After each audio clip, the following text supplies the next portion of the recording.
No crec que el problema sigui la llengua minoritària. O sigui, el fet en quin idioma sigui parlar de la pel·lícula no hauria de ser el problema.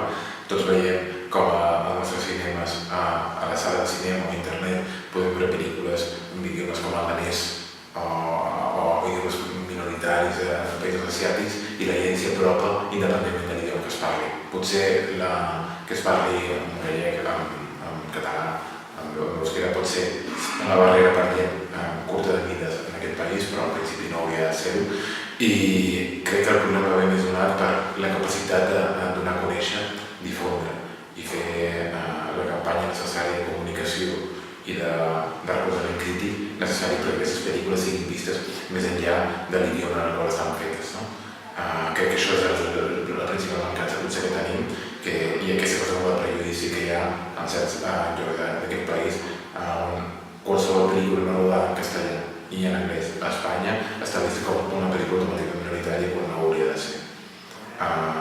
I perquè tampoc s'ha resolt massa bé, estem en un país on tot es dobla, les pel·lícules es doblen, què passa amb aquestes pel·lícules que es roben en aquest país amb una llengua que no és la majoritària del país. S'han de doblar o s'han de doblar. Hi ha casos d'èxit com La Negra i altres casos que han fracassat estrepitosament, tot dependrà. Veiem un cas, per exemple, de Pulseres Vermelles, és una sèrie rodada en català, s'ha basat en castellà a Antena 3, ha tingut un gran èxit, per tant crec que l'idioma no ha de ser vist com a obstacle. Potser si la campanya o el que hi ha darrere l'idioma. Això sí que és una de les coses que més problemes no tenim.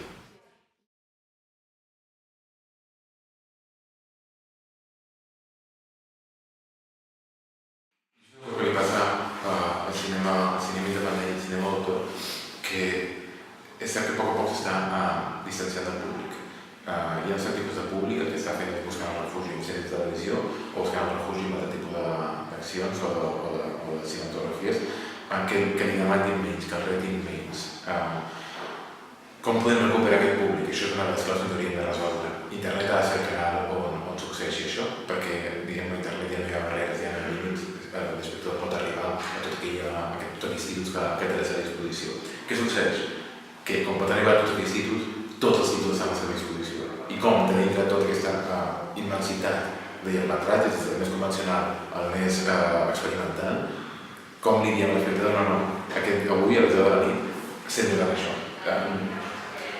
Per això necessitem editors molt potents, mitjans crítics que siguin capaços de connectar amb una altra audiència que no només siguin ells mateixos.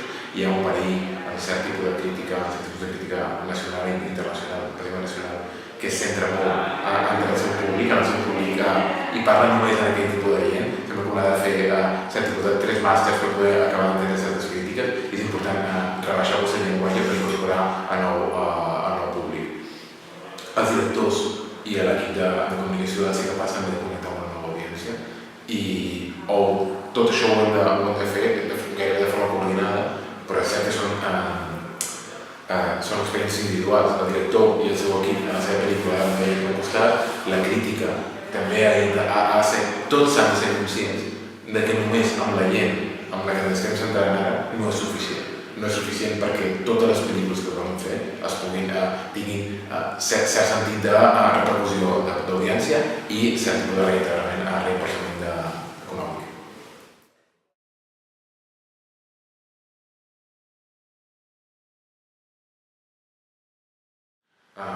El festival és el gran editor que queda avui en dia. La gent no coneix quines són les distribuïdores, però en canvi sap que és el Festival de Cannes, sap que és el Festival de Sevilla, si és el de Sevilla, o Sant Sebastià, Punto de Vista, per exemple, o el Festival de Cine de Condolets. Tot depèn, però els festivals en els seus territoris són importants, d'altres que són molt importants transcendeixen al seu territori i arriben a un públic que identifica cert tipus de pel·lícula. El segell de qualitat ja no és l'editorial en si, com podria ser Anagrama, Lumen o Mondadori en el món literari, si ho és el festival. El festival és el punt, que ja ve dir, això és la marca bona. I ens hem de fer amb això i el que hem de fer és que el festival no només duri 10 dies i no només estigui a un territori, que el festival duri un any i el festival duri independentment dels territoris, que és quan el festival passa a ser una cosa física limitada a una marca.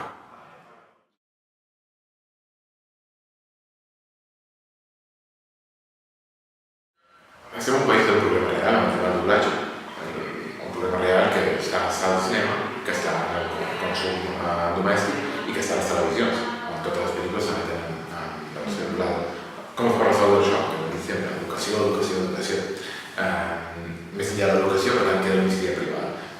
iniciativa privada a un context on no hi ha cap tipus d'educació amb l'idioma, despertant l'interès de l'audiència amb aquest tipus de projeccions. Ara bé, és tasca de sales de cinema o de exhibidors o de distribució com nosaltres fer-ho atractiu, però també és important que qui fa l'obra sigui conscient que l'interès, que ha de saber com arriba a aquell públic i no li ha de donar tota la responsabilitat al distribuïdor o al exhibidor. És part necessària del creador, si és d'operació així, en aquest moment estem. Es roda massa potser es roda massa pel·lícules, però roda moltíssimes pel·lícules i no hi ha públic per totes elles. Si tu vols que la pel·lícula vegi, no només has de confiar en que un distribuïdor realment s'enamori de la pel·li, sinó que has de tenir clar tu una certa fulla de ruta que intentar recórrer per arribar a un cert tipus de públic. Et pots equivocar, però almenys has de tenir clara. Un dels problemes que succeeix avui en dia és que la gent roda pel·lícules sense tenir ni la més remota idea de com arribar al públic que vol arribar. Aleshores, potser plantejar les prioritats d'accions, almenys tenir clar quina és aquesta fulla de ruta. Després, la vida i la pel·lícula et donen la sorpresa o et donen les accions, però almenys tenir clar. El film té un portal de cinema català, que és Ara Films, per tant ja tenim les pel·lícules subtitulades.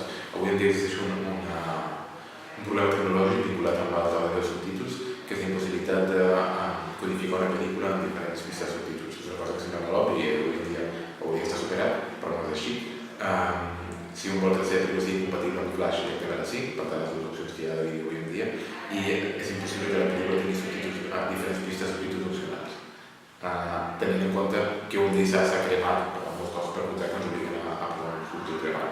Això és una cosa que sembla molt òbvia, però encara no ha acabat de desenvolupar-se. Esperem que aquest any 2014, que ja estem, finalment tinguem aquesta opció i aleshores podem incorporar tots aquells subtítols que tenim d'origen, però que no podem oferir avui en dia, perquè això suposa crear una altra pista de vídeo.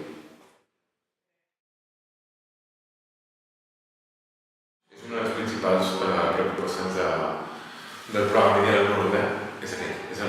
Com podem aconseguir que els cinemes en territoris de petita capacitat de distribució pugui arribar a més públic mitjançant el canal més assequible que tenim avui en dia, que és internet. I l'esforç de la Unió Europea dins del programa Media és aquest, és el de donar suport a iniciatives com Film i d'altres territoris perquè això succeeixi. Com mitjançant festivals com Stream Film Fest, iniciatives com Eurobot,